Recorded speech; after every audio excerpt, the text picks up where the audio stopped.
एक ऐसी बीमारी जिसमें पेट में अचानक से बहुत तेज दर्द होता है और फिर ज्यादातर ऑपरेशन करवाना ही लोगों की मजबूरी हो जाती है। इस बीमारी को अपेंडिसाइटिस के नाम से जाना जाता है। ये 10 साल से लेकर 30 साल की उम्र वाले लोगों में ज्यादातर देखने को मिलती है। गूगल करने से पता चलता है कि ये एक कॉमन प्रॉब्लम है जो कि सिर्फ हमारे देश भारत में हर साल लगभग 10 लाख लोग इस बीमारी के शिकार हो जाते हैं। आज हम बात करेंगे कि ये बीमारी क्या है और क्यों होती है, इसमें ऑपरेशन करवाना सही है या गलत, और इस बीमारी से बचने के लिए हमें क्या करना चाहिए।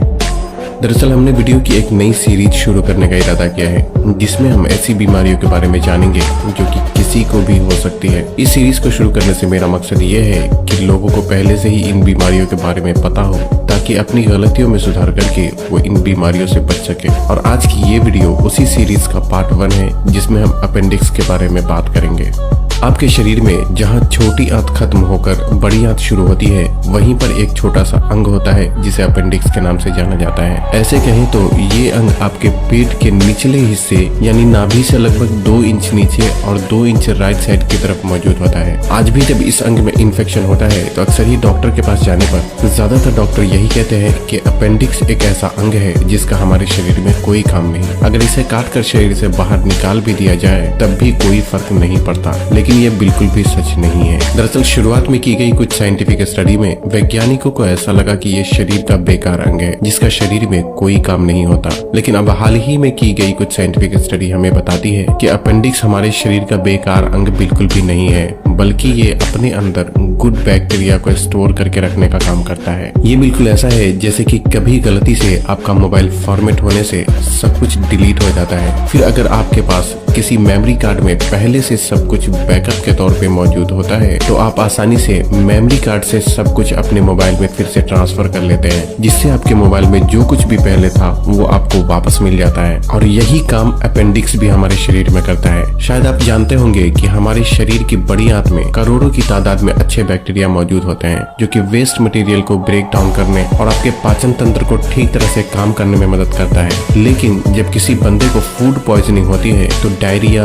यानी दस्त होने की वजह से बड़ी आंत से गंदगी के साथ साथ अच्छे बैक्टीरिया भी शरीर से बाहर निकल जाता है। अब यहीं पर अपेंडिक्स मेमोरी कार्ड की तरह बैकअप का काम करता है। जो अच्छे बैक्टीरिया अपेंडिक्स में पहले से जमा रहता है उसे बड़ी आंत में छोड़ दिया जाता है, जिससे कि पाचन तंत्र नॉर्मली पहले की तरह अच्छे से काम करने लगता है। एक बात जो हम इंसानों को वक्त रहते समझ लेना चाहिए कि सिर्फ हमारा शरीर ही नहीं बल्कि इस पूरी दुनिया में अल्लाह रब्बुल इज्जत ने एक भी ऐसी चीजें नहीं बनाई जिसका कोई काम न हो। लेकिन हमारी समझ ही इतनी लिमिटेड है कि हम चाह कर भी सब कुछ पूरा नहीं समझ सकते। इसलिए हमें कभी भी अपनी अक्ल पर गुरूर नहीं करना चाहिए, क्योंकि कुदरत के आगे हमारी अक्ल की कोई औकात नहीं।